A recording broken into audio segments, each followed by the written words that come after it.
Pemilik toko wanita itu menangis sedih karena bisnisnya buruk. Tiba-tiba, seorang pemulung menyelinap masuk ke toko, mengambil sisa makanan di meja, dan makan dengan lahap, membuat beberapa pelanggan tersisa, ketakutan dan pergi. Sang pemilik toko cantik diharapkan marah.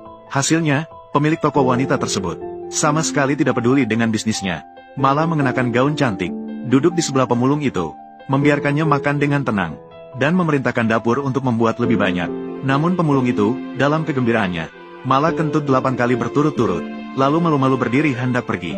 Namun sang pemilik toko memanggilnya, lalu mengangkat wajahnya, dan melihatinya dari atas ke bawah, kemudian mengeluarkan 200 yuan, dan memberikannya pada pemulung itu, agar dia bisa merapikan dirinya, mulai bekerja di restoran, termasuk makan dan tempat tinggal.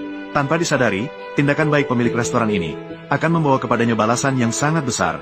Ternyata si pemulung dulunya adalah koki terkenal. Namun siapa yang tahu bahwa hari itu, dia dikhianati oleh murid yang paling dipercayainya, langsung mendorongnya ke sungai. Karena itu, pemuda itu menjadi seorang pemulung. Beruntung diselamatkan oleh pemilik restoran yang baik hati. Dia bekerja sebagai asisten koki di dapur restoran. Meskipun pemuda itu pemulung, dia juga tahu untuk berterima kasih. Setiap hari dia bekerja dengan tekun. Pemilik restoran juga sangat puas dengan penampilannya.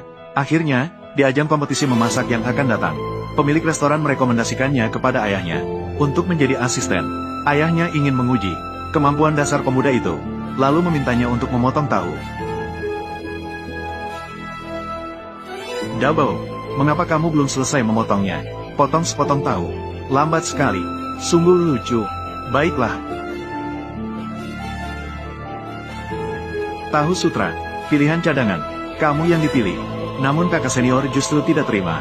Menganggap mengirim orang pemulung untuk berkompetisi terlalu memalukan restoran. Namun atas desakan kakek, semua orang tidak bisa berkata apa-apa. Kemudian kakek memerintahkan semua orang untuk merapikan barang dan pergi berkompetisi. Namun setelah semua orang pergi, kakak senior sengaja menyulitkan orang muda dengan sengaja membuka gas, lalu membiarkan orang muda tinggal di dapur, menyiapkan bahan makanan untuk kompetisi. Dia sendiri diam-diam melarikan diri dan mengunci pintu. Tidak lama kemudian, orang muda merasa pusing tiba-tiba, kemudian langsung pingsan di lantai. Namun dia beruntung karena musibah. Tanpa disangka, dia mengembalikan ingatan yang terlupakan bertahun-tahun. Dan sisi lainnya, kakek dan rombongan baru saja tiba di kompetisi memasak. Siapa sangka wasit memberitahu mereka. Mereka sudah terlambat 1 jam. Ini adalah tidak menghormati saya sebagai wasit. Dianggap penting.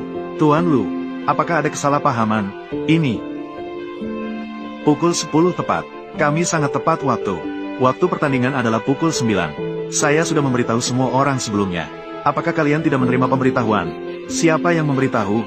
Sepertinya itu asisten Wang.